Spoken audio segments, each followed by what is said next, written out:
Good evening to all our friends around the world. This evening, we're going to be dealing with the persecution of Christian communities in the Middle East, voices that are silenced and whom the Western media, academia, and media refuse to acknowledge. In fact, they put the force field up to real episodes of genocide while condemning fictitious episodes which are imputed to Israel, who at the moment is fighting a multi-front defensive war against the jihadi demon, persecuting and slaughtering Christians a few kilometers away up the road in Syria and also in the African continent. This evening, I have the great pleasure of hosting Father Ken from Florida, originally from Toronto, Jackline Wandera from Kenya,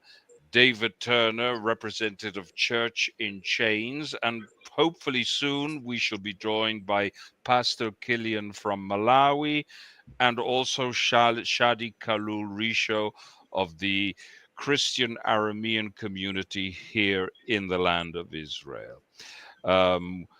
However, we're going to start with our weekly award, and I'm going to hand over to Vitor Vicente, our co-host, who's going to make the presentation for this week.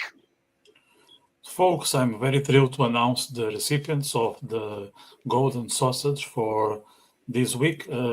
We are not awarding one person, but two. But just before I share who is the recipient, I'm going to just show the trophy itself, the Golden Sausage, for those who are not familiar with it. This is what we award on a weekly basis. And yeah, so this week we are awarding two people. One is Antonio Guterres, and the other one is Mr. Karim Khan. Okay, so these two, they have truly earned this dubious distinction for their unwavering stand on human rights. Or I should say, their impressive selective focus when it comes to Israel. So it's a match made in sausage heaven. So I'm just going to show you how much are they enjoying the sausage. And if you don't know who are these people, you probably recognize the faces. Here is Mr. Antonio Guterres, and here is Mr. Khan. Now, the Golden Sausage is not just any award. It's a symbol of their shared talent for balancing high-minded ideals with a peculiar knack for bias that leave us all scratching our heads. Guterres, with his UN swagger, and Khan, with his ICC gravitas, have shown that they can chew through tough issues while conveniently leaving some scraps on the table. So here is to them. May their hot dogs always be saucy, their principles just a bit greasy, and their legacy as golden as this ironic prize. Congratulations, gentlemen.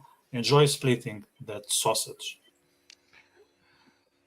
Thank you, Vitor. And as I mentioned before, the topic of our conversation this evening and the focus of our conversation this evening is to raise awareness about a problem which has been studiously ignored by Western governments, by academia, and the media.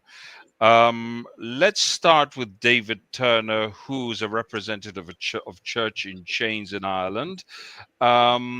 What could you tell us a little bit about your work?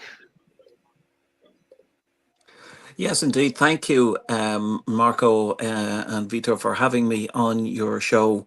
Here in Ireland, Church in Chains is doing the work of trying to highlight and to be a voice for persecuted Christians worldwide. So while tonight our focus is on the Middle East and also the continent of Africa, worldwide, we estimate that there are well over 240 million Christians who living in countries where Christians are at risk of persecution. So not every one of those Christians is facing persecution on a daily basis, but they're living in countries where they could face persecution. So we're talking about maybe countries that you'd expect to be on this list, countries like China and North Korea and Pakistan. But there's also countries like India, the world's largest democracy, but which increasingly over the past number of years has been hostile for Christians with the growth of Hindu nationalism. And in the area of the world that we're considering tonight, we have a particular focus on the persecuted church in Iran. Iran, after the revolution of 1979, proudly proclaimed itself a thoroughly Islamic republic. And a few token churches were allowed to remain open for ethnic minorities, but it was expected that everybody else would be a follower of Islam. But God had different ideas, and there has been a revival of Christianity in Iran amongst the Muslim community, a huge interest in the New Testament being distributed, and many, many thousands, tens of thousands, hundreds of thousands, in fact, coming to faith in the Lord Jesus in Iran. But that has been accompanied by savage persecution. Christians have been martyred for their faith in Iran. And even as we speak tonight, there are many Christians in prison for their faith in Iran. We also have a focus on Egypt. Egypt maybe has gone in a slightly different direction to Iran in recent years, in that the President al-Sisi has been more tolerant of Christians in Egypt than previous presidents. And so that has been seen in a radical change in terms of permissions to open church buildings. And he established a committee a number of years ago, and that meets regularly and approves applications by churches to open premises for worship. Where the problems continue to lie in Egypt are at a societal level, because it's one thing to have a certificate from a government saying you have permission to build a church. It's quite another for that to be accepted by the local community. And so at community level, there continues to be sectarian hatred of Christians that sometimes flares up into sectarian violence. So then we also have a focus in sub-Saharan Africa on the persecution that Christians face there. And we have two particular focus countries there. One is Nigeria, where as perhaps every so often a case hits the headlines of violent attacks against Christians, massacres of Christians. Some people may remember maybe 2 or 3 years ago, 50 Christians being killed in a Catholic church in southern Nigeria, and that made the international headlines. But throughout the Middle Belt and northern parts of Nigeria, attacks on Christian communities are a regular thing. And the number of Christians martyred for their faith in Nigeria each year numbers 3,000 or 4,000. And we work with a partner there that seeks to support the Christian community under threat. But Nigeria is a country where the Christian church is really facing huge problems. And the other country that we have a major focus on in sub-Saharan Africa is the country of Eritrea. And the problem there is an authoritarian government with a president who is a dictator. And President Isaias Afwerki is afraid of any civil society group that gives their loyalty first to the civil society group rather than the government system. And so he closed down all churches that he didn't agree with and put huge pressure on the 3 churches that are allowed, which are the Roman Catholic Church, the Eritrean Orthodox Church, and the Lutheran Church. So those churches are allowed to open, but only under strict controls, and all other churches, such as Anglican, Methodist, Presbyterian, Pentecostal, Evangelical, Baptist, they're all banned and have been for the last 20 years. And members of those communities are in prison as we speak. We estimate that there are up to 400 Christians in prison in Eritrea. So, Marco, that gives you kind of an overview of some of the countries that Church in Chains is seeking to campaign on and support persecuted Christians in. Thank you very much for that, David. Let me turn to Jackline. Jackline, you operate on the African continent. And you've been active as well in one of the critical areas, especially in South Sudan, if I'm not mistaken. Can you tell me something about that? Yes, I have had an experience personally, even before I moved to South Sudan to continue doing missionary work. I can say that I had really gone through a preparatory stage in my life, maybe from the time I decided to move from one denomination of Christianity to another one. I became I became a first-hand persecuted person because of changing a denomination, and I didn't know that I was just getting prepared because of what was ahead as I moved now to South Sudan to do missionary work. Yeah, so maybe before I can talk about the work and the encounters in South Sudan, I can talk about what I went through. Like when I decided to move from the mainstream church, like the church where I grew up in, I saw hell. I experienced hell on daily basis. I was denied basic needs. I was rejected. I was falsely accused. In fact, my days were very sad and my nights were long because sometimes I had to spend those nights outside the house because no one was letting me in. They tried to poison me. They saw me as a threat, as a suspect, as someone who is misguided. But I am happy that it all worked for good because, as I have said, it was just preparation because what lied ahead in my calling as a minister of the gospel was not going to be easy if I had not passed through what I went through.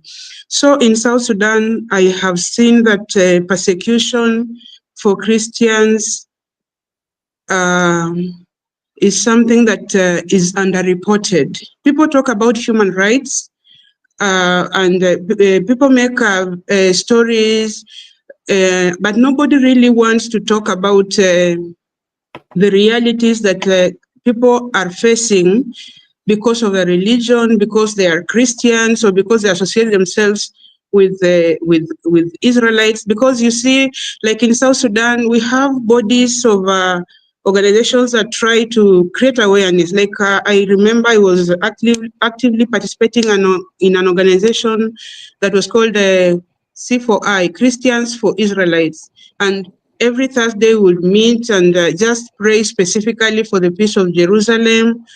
And I was like, how comes I'm a Christian all these years, but I am not really aware that some of the issues that Israelites are going through actually affect human beings directly, or maybe they affect Christians directly, because when you read the Bible and you read also the stories that are happening in Israel, then for us, or maybe people like us who have faced persecution, you get to understand better that it is wrong for people to take your challenges just as a statistics and not put a face on it. Because where there is a rejection, where there is a persecution, there is also some human being, one person, one woman, one child, or one man facing challenges that they were not really supposed to face.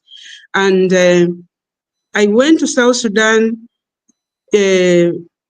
just after separation, like after South Sudan had been created outside Sudan, out of Sudan, sorry. And as a humanitarian, as a missionary, I began to see that because of faith, because of Christianity, people had been denied their rights to financial freedom. For example, by the time of separation, a lot of civil servants and other people who had worked in the former government were not allowed to get the benefits like the pension. So after separation, they were just told, okay, bye-bye, you can now go. So they came to South Sudan empty-handed. But for people who are in the correct religion, according to the regime, were given something to come with it and start their life. So most of these people who came without anything were Christians. And even as I'm talking today, I have, because I'm in constant communication, some of these people have nothing to call their own up to today. Some have even lost life. Some have become hopeless, too hopeless, just because they are Christians and no one talks about their rights, no one defends them properly. People just take advantage of them. Right. When you say South Sudan, what type of regime is there? I mean, the persecution is taking place where? I can say that in South Sudan, the persecution is persecution that is taking place is inherited from the previous state of the country, because, like I said, by the time of separation, and some of the reasons why separation had to happen was because the former Sudan was imposing religion on everyone. Like you have to become. In which religion? They were becoming, they were really isolating and targeting Christian faith. They were also looking at maybe they were using race, they were using religion to deny opportunities to people from the south because of their skin color, because of their Christian affiliation. Even they were denied opportunity to speak in English, and so many things. So some of the persecution is the trauma of what they have already gone through, and some of those chains take long to be broken. The constitution can be there, written on paper, but implementation takes a lot of goodwill, it takes a lot of resources, which has not yet been done. Okay, but are we talking about persecution of another religious denomination? You see, how I look at it is you cannot say someone is free to worship, someone is free to do whatever they want to do, and yet they don't have the resources to do it. It takes a lot. For example, if I'm 70 years old or maybe 60 years old and I have to start life afresh, it takes a lot of courage and hope for someone to even want to continue to live if they have already lost their livelihood just because they are from a particular religion or because they are Christians. Yeah. I see. But it was the persecution by another religious group? Yes, the persecution is by another religious group. Which is? Can you be specific? Islam. Okay. So this is we have more clarity now. So there was coercive action. People were trying to coerce you to adopt Islam. That's what you're trying to. That's the essence of what you're saying.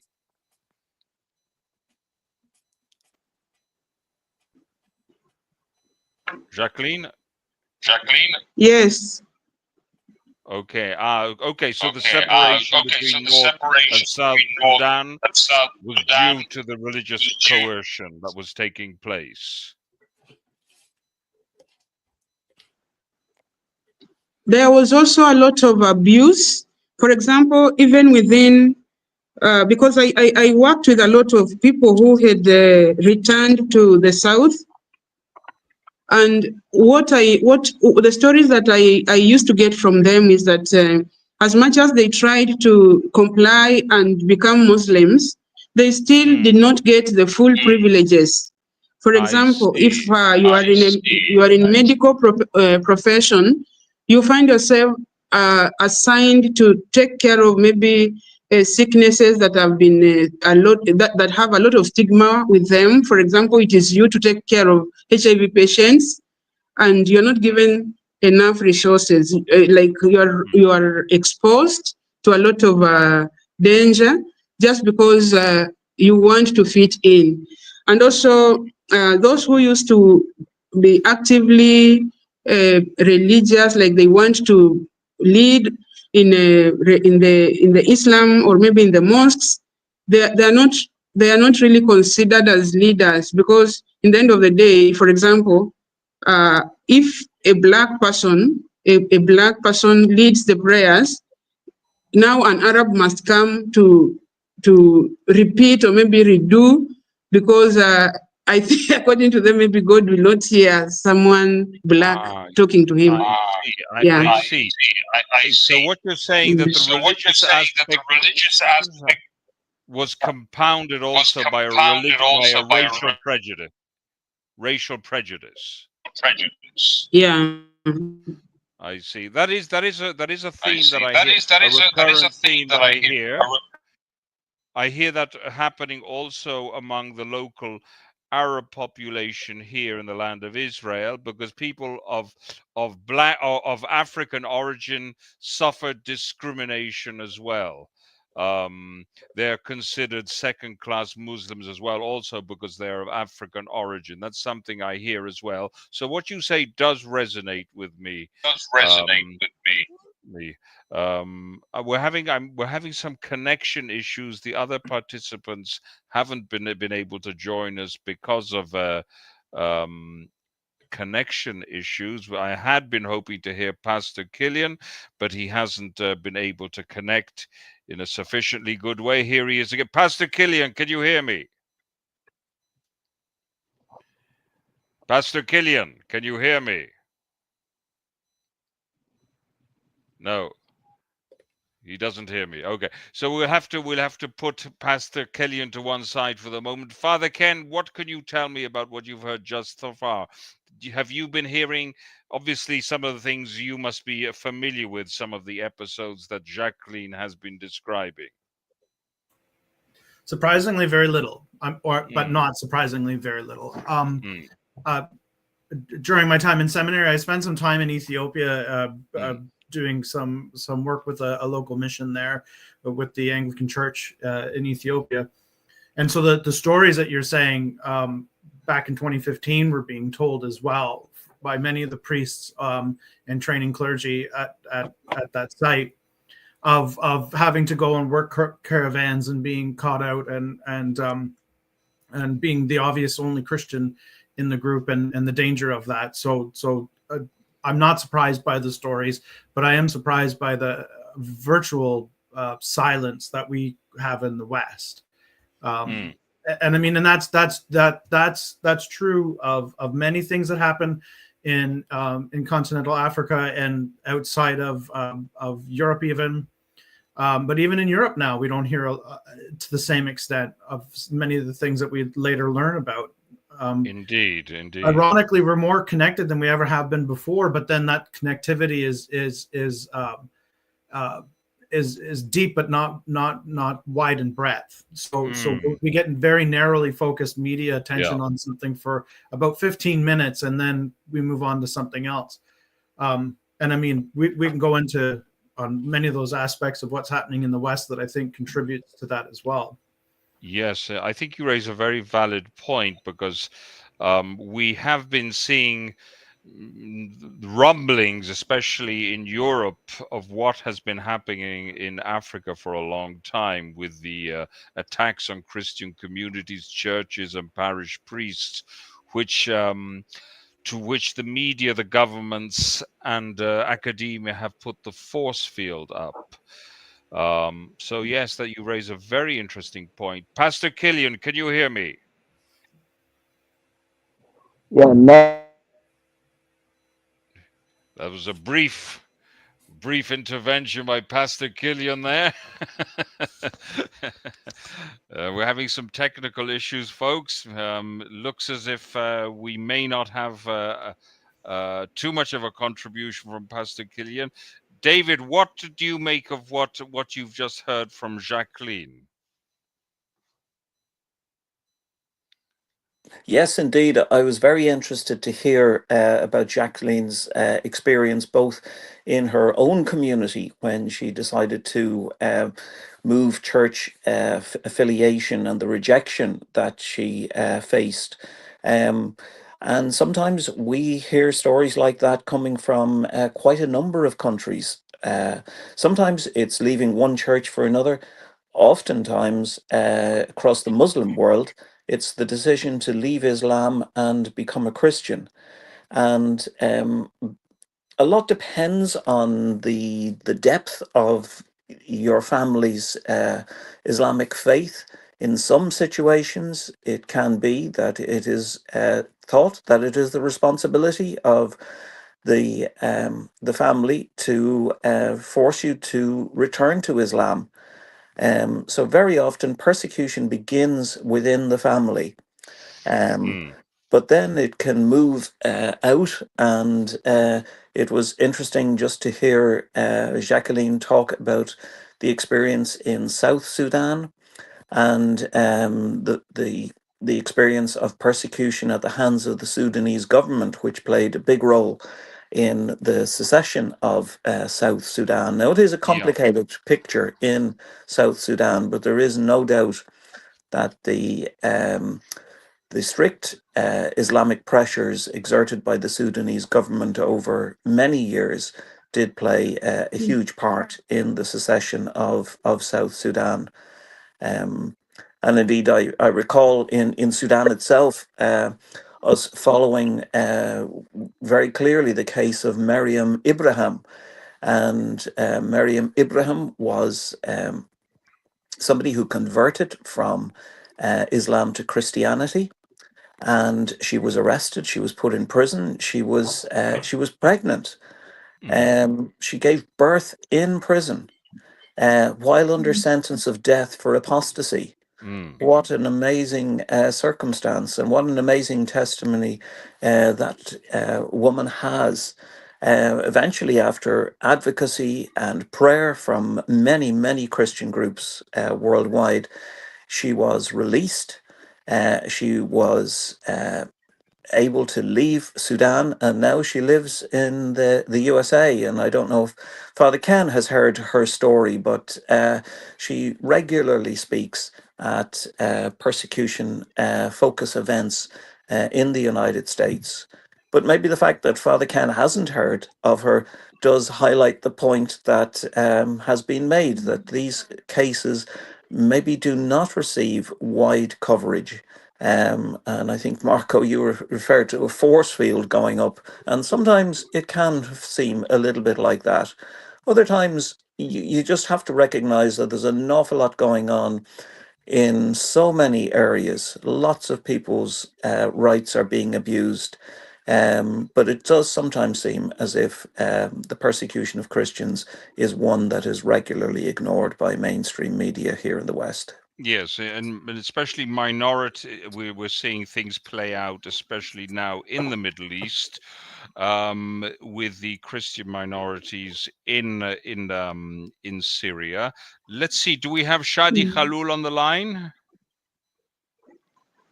Do we have Shadi? Has Shadi managed to join us? He should have entered with the video. Okay, the audio. Shadi, are you with us? Yes, I am with you. Can you hear me? We can hear you very well. Shadi, let me just introduce Shadi. Shadi is a member of the Aramean community here in the land of Israel, a community which, through Shadi's endeavors, is coming back to life. They are reappropriating their Aramean heritage. Shadi lives in the village of Gush Khalav, or Jish in Arabic, and he is busy with Christian communities, and the Christian, especially the Aramean community, is one of the most integrated communities in Israel. Shadi, what can you tell us about the situation of Christians and indeed other minorities in Syria now? Okay. Well, I just this evening finished, first of all, to an article and at Daily Wire. If you want, you can also see and learn about what's happening there. The situation of Syrian Christians and Aramaic community in Syria is very worrying today. And we hear that major Christian forces and people want just to leave Syria and migrate, since HTS caught the leadership there, and they want West actually to help them from this persecution that's going on daily basis. Yesterday we had a video of Islamists actually coming with a megaphone in a car, driving in the neighborhood of Babtuma in Damascus, and Dwil'a neighborhood, which all are Christian neighborhoods in inside Damascus, with a large or a big calling them for Islamization, that come to the true religion and leave your faith, because your faith will take you to hell. That's what these Islamists are telling the Christians inside their neighborhoods. And they don't dare to say anything because they know that they are backed by the regime. And this is something that is happening now. We saw the videos. It's not like just the news without videos. Someone is saying something. No one can hide it. They're doing it clearly, and they are saying it clearly in videos that after the Alawites, they finish with the Alawites, the turn of Christians will come, and they will deal with the Christians later after the Alawites. So we know that the Christians are in danger, and it's only a matter of time when this regime and when these supporters of this regime will start with slaughtering also Christians and persecuting them and massacring them. And basically, they're doing ethnic cleansing today by terrorizing them in a way that sometimes with Alawites, they kill also some Christian families. We heard of some Christian families being killed. We heard of Christian youth being forced into Islamization. We saw some sheikhs of trying to convince Christians in their homes with jihadis carrying guns in their hands. The sheikhs telling the Christian guy and youth, you need to submit to Islam and you will save yourself. This Christian guy, he actually left his home at night.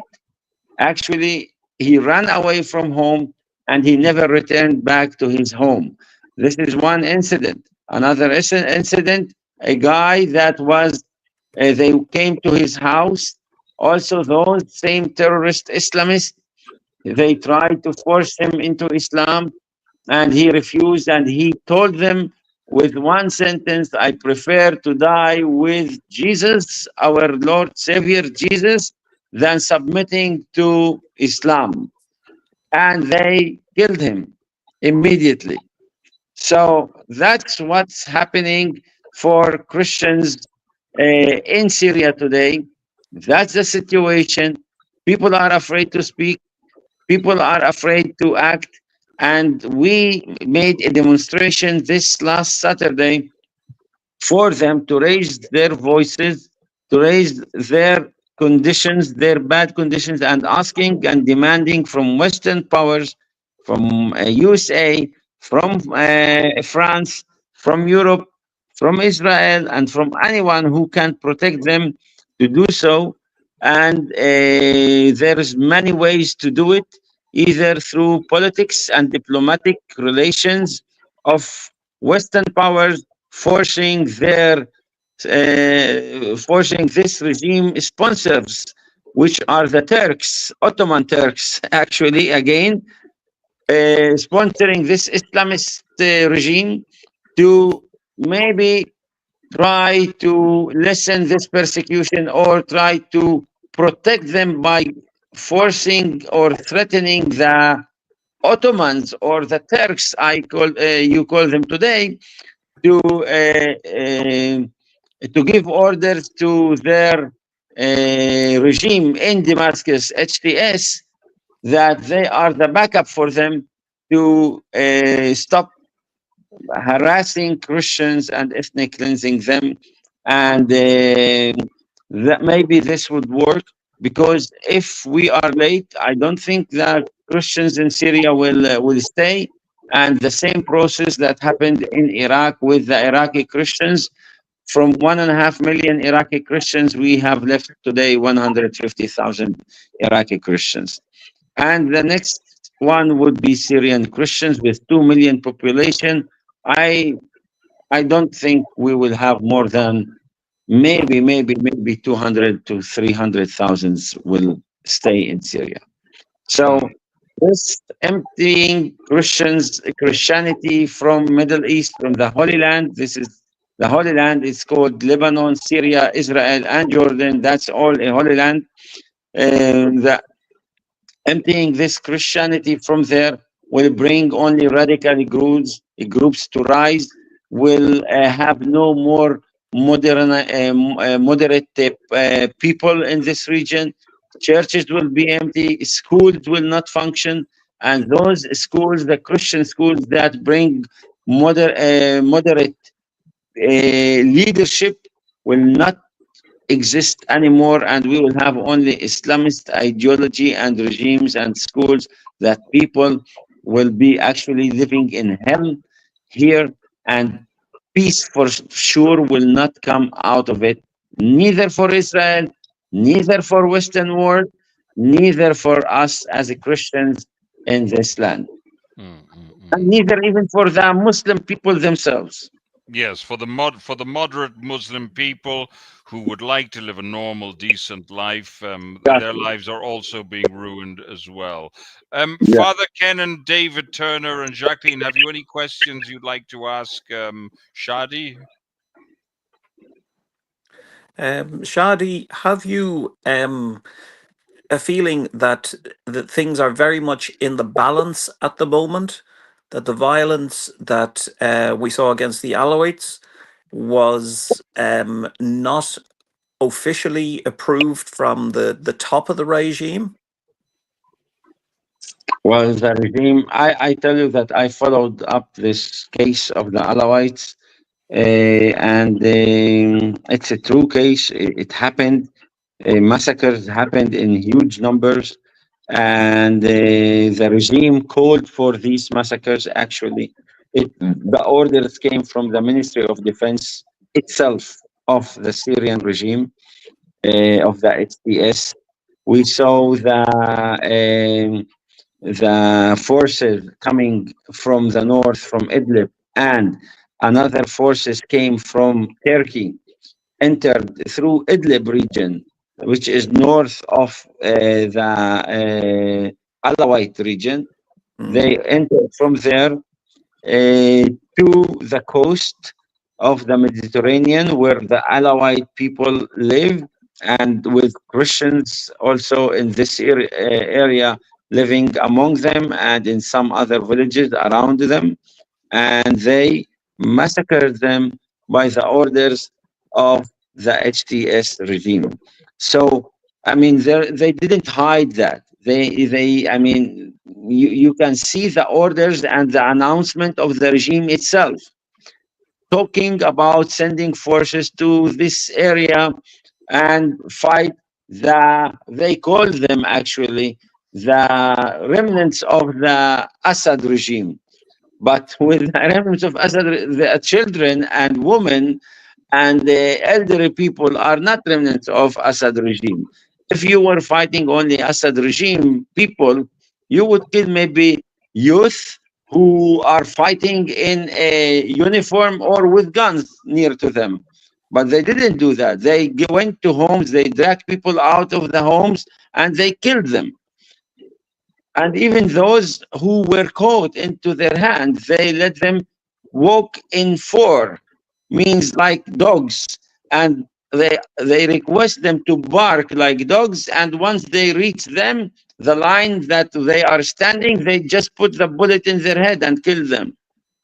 It's the same way they're killing Christians in Nigeria. It's the same way they killed other Christians in Africa, and we saw it in other places, in Egypt or in Libya with this ISIS. It's an ISIS regime. It's an ISIS regime. Let me remind you, this Julani was part of ISIS before. And later on, he went out from ISIS and he left ISIS and become member of Jabhat al-Nusra. And now he's a president of Syria. And he was part of the massacres against Christians in Mosul, in Iraq. And he was part of the massacres against Yazidis. So what do you think? He would now change himself because he's wearing a suit? Yes, indeed. You raise a very interesting point, Shadi, because Now, I just want to finish by saying one thing that no one is thinking about. The solution for this diversity in Lebanon and in Syria is federal system. Every nation within these countries have a right to rule himself, to play the game in his region as he believed, to teach his culture and his language and his educational system and protect themselves. Lebanon should be divided to a federal state, confederation like in Switzerland. That's the regime that should work for Lebanon and Syria, because you cannot impose on Christians a Islamic teaching. You cannot impose on Muslims a Christian teaching. You cannot impose on Alawites, which are not a Muslim sect, by the way. They made them just lately, approved them under Assad regime and Shia involvement as a Islamic sect, but basically they are not. And you cannot impose them as well, on them Islamization. And the opposite, the Alawites can, as a minority group as well, cannot impose on Sunnis an Alawite whatever thinking. So for this diversities of nationalities and ethnic religious groups, and as it's in Syria and in Lebanon, the best system that can function is like in Switzerland, which is a federal system and not a central government. But in the meantime, Shadi, the jihadis have to be defeated, because the jihadis aren't interested in the federal system.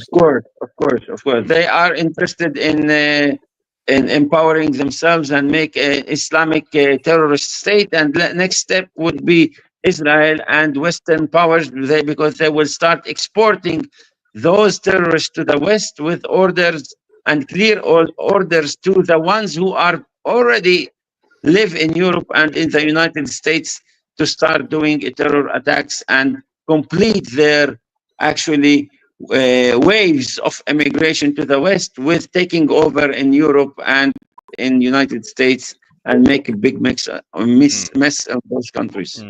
Are you in touch with people with the Christian community in Syria? I am in touch, yes. I am in touch with many of the people who are sending us specifically from the diaspora, that are in touch with their families inside Syria, telling us exactly what's happening. And when I told you that many of them want to emigrate, that's the feeling of most Christians in Syria today. Right, right. So we are seeing real ethnic cleansing and real genocide, as opposed to the phony the libelous accusations of genocide against Israel. That's very Israel is a democracy. If they want indeed. to, I wish Syria would be run as a democracy like in Israel or Lebanon or other countries in the Middle East. I wish. Mhm. Right, right, indeed, because the Christians here in the land of Israel are very well integrated. I think, Shad, you can attest to that. You are the personification of integration, as I know you well. Of course. But I think we should draw attention to I'd like to draw attention to the situation of the Christians who no longer live under Israeli control, rather than what's happening in the so-called Palestinian territories. What can you tell me about that? That's the same situation. What I told you, it's not clear like the Syrian one, because I can give here two scenarios or two pictures about those Christians in the West Bank, Judea, Samaria, and Gaza Strip. Gaza Strip is like in Syria. It's obviously a Hamas, Ikhwan, Brotherhood movement that are ruling or ruled Gaza Strip exactly like El Julani ruling Syria under Islamic Sharia laws, and the source of judgment on those places would be the Islamic Sharia. That's the regime in Gaza, Hamas. So Christians there were really oppressed by that regime. They were actually terrorized. Many of those Christians were killed.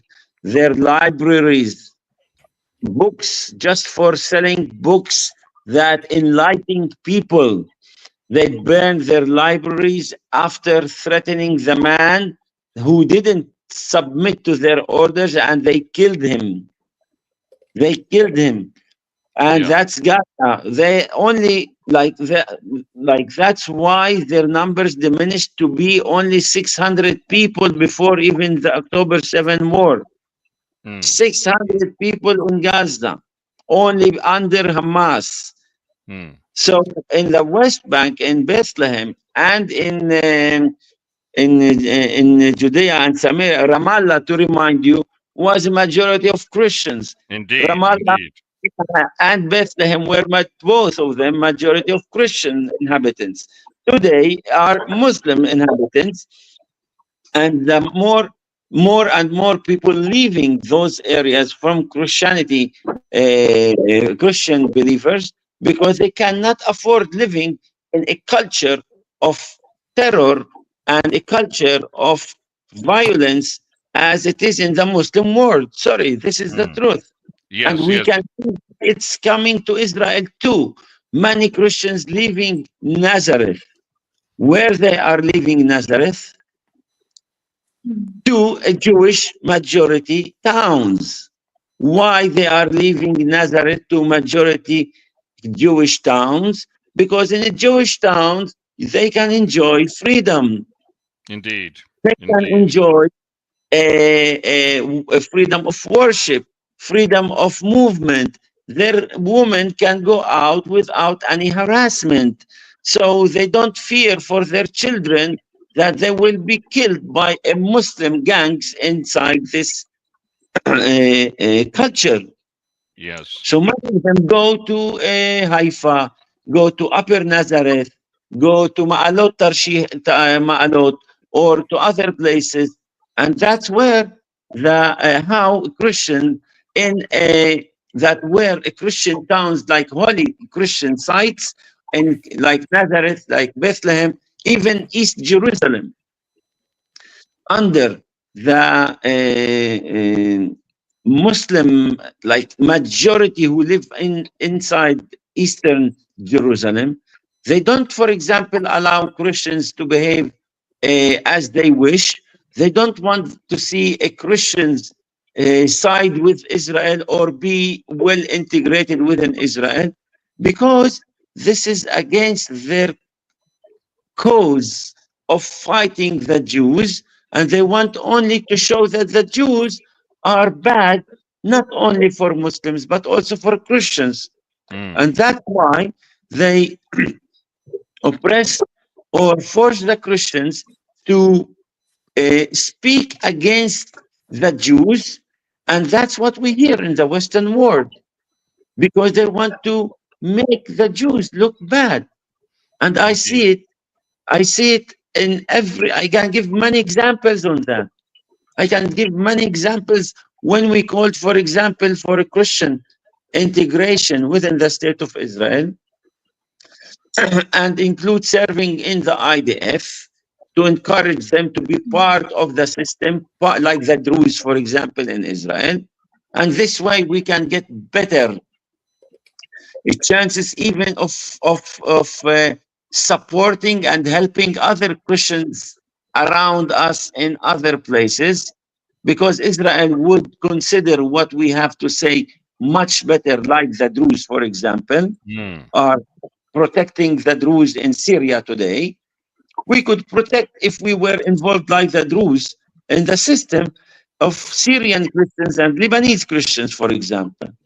But the Muslims don't want us to do that, and they were threatening the patriarch of the Greek Orthodox Church back then and of the Latin Church to go against this process and give announcement in the name of the church against this integration process toward inside the state of Israel. So what you say certainly resonates with me, Shadi. My Christian friends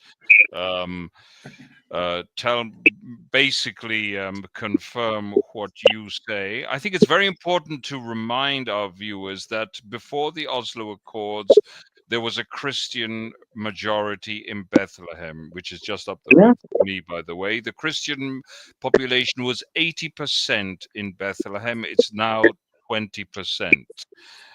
And I can certainly confirm, too, that Christians now tend to gravitate towards Jewish neighborhoods as well. This is an increasing phenomenon, because certainly in a fundamentalist Muslim environment which has taken hold and which has even hijacked the decent Muslims. Unfortunately, the decent Muslims are also living under this terrible pressure, and it's also preventing the integration of decent Muslims too. Does anybody want to say anything? Father Ken, David Turner, Jackline, would you like to ask some questions to Shadi? Well, I'm stricken by the fact that most of the news reports and media that I've been hearing about Syria has been that the new regime is more moderate than the Assad regime, and of course, what we're starting to hear is that that's not at all the case, and that it's much more like other nations that have lost the dictator, and what comes in behind it is invariably worse than what was before, even if what was before wasn't great. Yeah. And so it's very shocking to hear the disconnect between what we hear and what I'm hearing has been experienced on the ground. So again, to Western ears, I don't think it's that the West doesn't necessarily care. It's just that we don't hear it, and our attention has been drawn in other places. And we must hear the same thing that's happening in Nigeria is being framed as a political movement, and not connected to religion or persecution, in the broader sense. More of a civil unrest is what it's kind of framed as, and so I think that obscures quite of what's happening there, and I'm really sad to hear that we're not hearing of this, particularly within the West, but in the churches in particular as well, where our brothers and sisters in faith are suffering and goes almost unnoticed. Yes, I'd like to echo what Father Ken has just said. It's very important how the persecution of Christians is framed. And so often, as he has said, words like civil unrest or conflict between communities, or sometimes the situation in Nigeria is portrayed as a Christian-Muslim conflict. And even the placing of the word Christian ahead of Muslim in that phrase suggests that it's Christians are initiating a conflict. In actual fact, what's happening is that Christians are victims in 99% of the violence that happens in Nigeria. But until it's framed correctly in Nigeria and in every country, it's difficult to get action until a correct understanding of the situation is arrived at.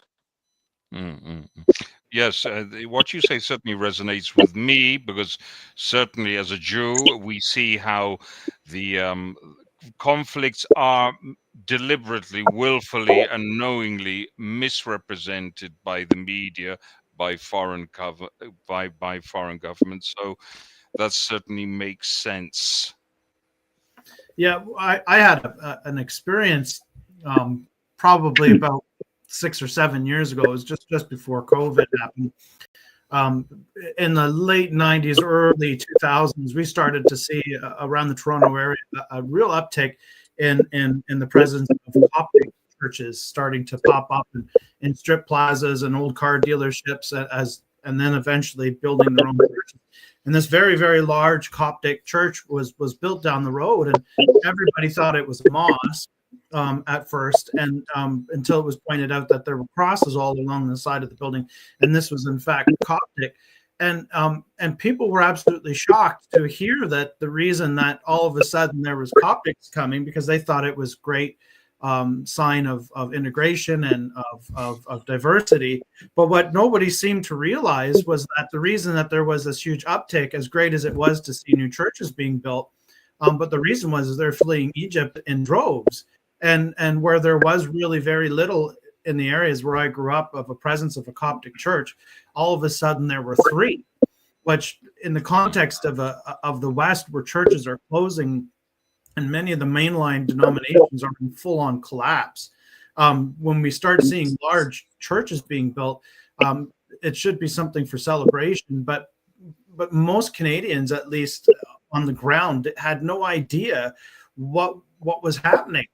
And I think it all ties in with the political and social reality in the West now, is that we equate the West with Christianity in the church, and we equate all of the bad things that Western nations have done throughout history as being the only aspect of both Western culture and Christian culture.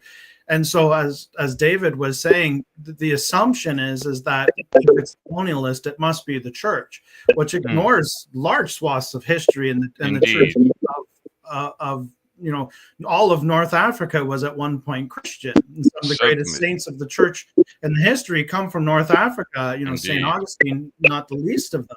Indeed. And there's just this there's this undercurrent now in the West, and I think this really does push into this, that somehow that when Christians are oppressed, or if they're being genocided, perhaps they're kind of the comeuppance for the evils of history.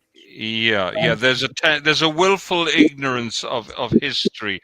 What is happening to the Christians now in the Middle East? It's what happened to my co-religionists in the past 80 years. Basically, the Middle East, with the exception of the state of Israel, the Jewish state, has been rendered Judenrein. Okay, basically that is the story of the Middle East. And what's happening now in the Middle East is basically lands are being emptied of their Christian populations where they're not being slaughtered. Yeah. Yeah, just on that note, Father Ken, if you are familiar with the situation in Mozambique, I'm just speaking of Mozambique as a Portuguese speaking person, as a Portuguese national. better said, and it's often ignored, even in Portugal, what's happening there. And it's for the reasons you just mentioned, that just because is Christians being prosecuted, the press doesn't pay enough attention. The way that it's portrayed is that, yeah, the church was there for a while, the Christian churches, and now they need to pay back for the dominance they had for a couple of centuries. And while this is happening, like lives are being slaughtered on a daily basis, there's a bloodshed happening, and it's just enormous, and it doesn't seem to stop at any moment. It's very sad. It's very sad that we are more concerned with our past, with what happens in real time in Mozambique. Just a note I want to highlight here. Maybe in a future session we can bring someone from Mozambique, Marco. Yes, certainly. By all means. Yeah. Well, and interestingly enough, and terrifyingly enough, I mean, what we start to see echoed by world leaders, such as what happened in Canada during, between 2021 and 2024, there was over 112 churches either vandalized or burned down, and since 2010, between 2010 and 2023, 592 places of worship have been burned down, and more than 400 of those are churches.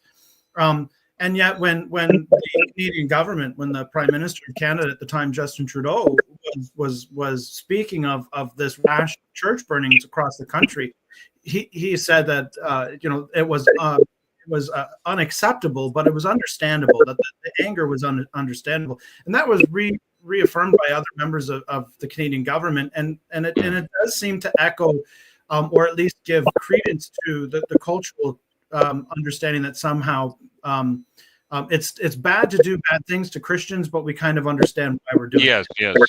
Yes. You raise a very interesting point, as if somehow the Christians had it coming.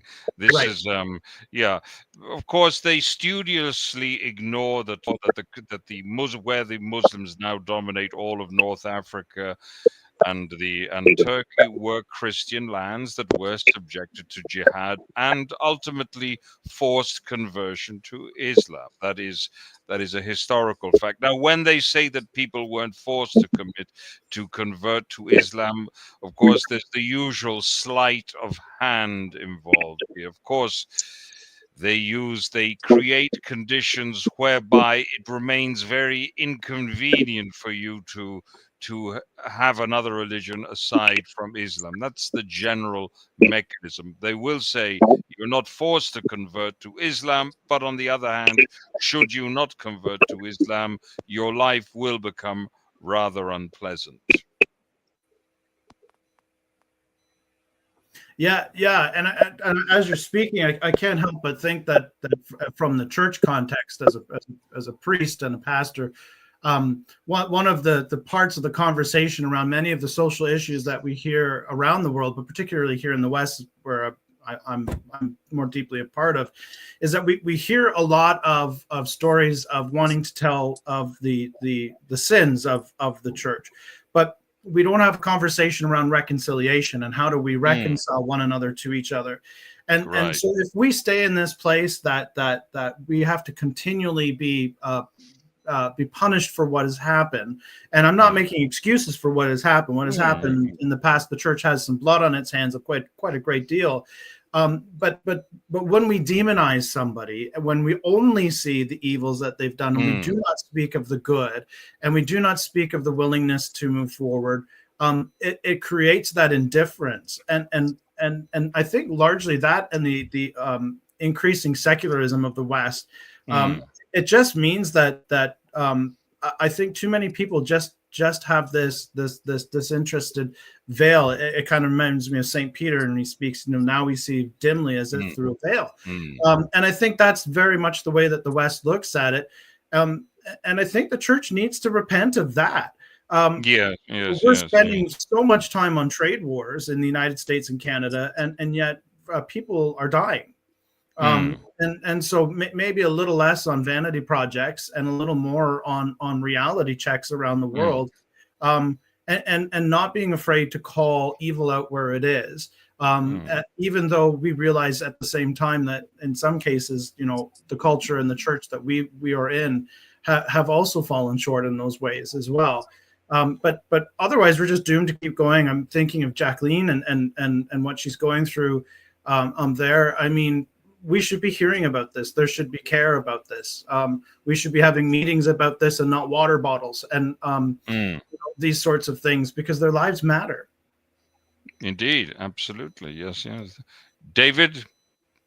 Yes, I'd just like to echo what has been said. I'm going to have to leave the podcast just now, but yeah, I think the very fact that this has happened has started a conversation about why these things matter, and what Jackline has described, what Shadi has described.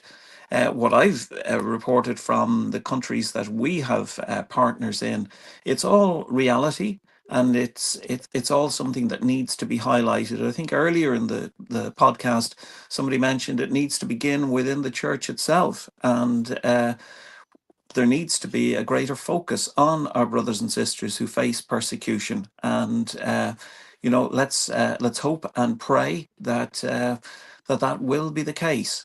In the midst of a lot of suffering, we do serve a risen Lord, and we serve a Lord who promised that he will build his church, even if the gates of hell are striving hard, they will not prevail. That's the promise of Jesus.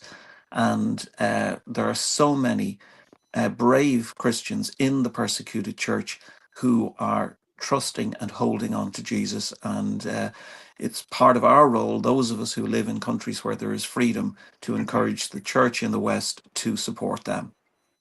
Yes, amen. And I mean, the truth is the persecuted church is the majority of the church now, by a large margin. Yes. I mean, Asia and Africa are the centers of Christianity. Often people think it's Europe and the West, but it's not, and it hasn't been for a very long time. But I think that the Western's illness that we're having within the church is we've adopted a lot of those social realities and viewpoints that somehow the church is not a divine institution, and there's kind of this self-hatred that we started to have, where we don't want to speak about what's happening to other people, because we've almost adopted some of that feeling that maybe we deserve this, or we need to atone for sins of the past. And certainly we do in some cases, but this isn't the way to do it. Yes, I agree. Vitor, have you anything to add? No, I just want to say that. I just want to say, from my perspective here in Ireland, it's visible the decline of the Christian Church, and it's translated into our Irish identity is at stake, which is very sad to see, even from an expat perspective, because you wanna go around and try to feel the history, and it's less and less the case. And I'm not talking just about Ireland. If I would be living in Moldova or in Japan, I would feel the same way. So it's not about making a case for Ireland or for Christianity, but it's about making a case for culture and civilizations as such. So we all need to preserve our heritage, because without that, we are just nothing. So that will be my final remarks. Yes, you're right. There's certainly a sense of disorientation. I say this as a Jew, of course. I am a little bit of an outsider in these, but certainly the fact that church attendance in Ireland has decreased by 80%. I think I remember when I was a boy, I used to watch all the people stream to the Sunday services, and basically it was a full house when I was growing up, watching these people stream, and they had a sense of purpose, which to a great extent I think has been lost, because Christianity has lost its vigor, and people are disorientated, I believe, to a great extent, and they can't really navigate a moral dimension which would permit them to take the necessary action with regard to their co-religionists in the parts of the world which we've just described. Yes, more about these days that no morals are the new morals, which is very sad to see. It's like you stare at the window and all you see are zombies. Of course, there are exceptions. Most people are proud they don't have anything to aim, like it was a noble way of living a life. But that's how. And it's not just the youth. This is across the board in my perception. So maybe we'll come to a closure with that. I know it's a negative note, but that's what it is. So I want to thank every single participant for the effort to be here. I know there were tech issues with most of us, but that's just part of the deal. We need to accept, but at least we managed to handle this conversation, and hopefully next time there will be more positive notes to share. That's what we would like to. If not, we'll be here trying to amplify your voices while they're being silenced by criminals. So thanks very much. Thank you. Okay. Thank you. Thank you. Bye-bye. Bye-bye.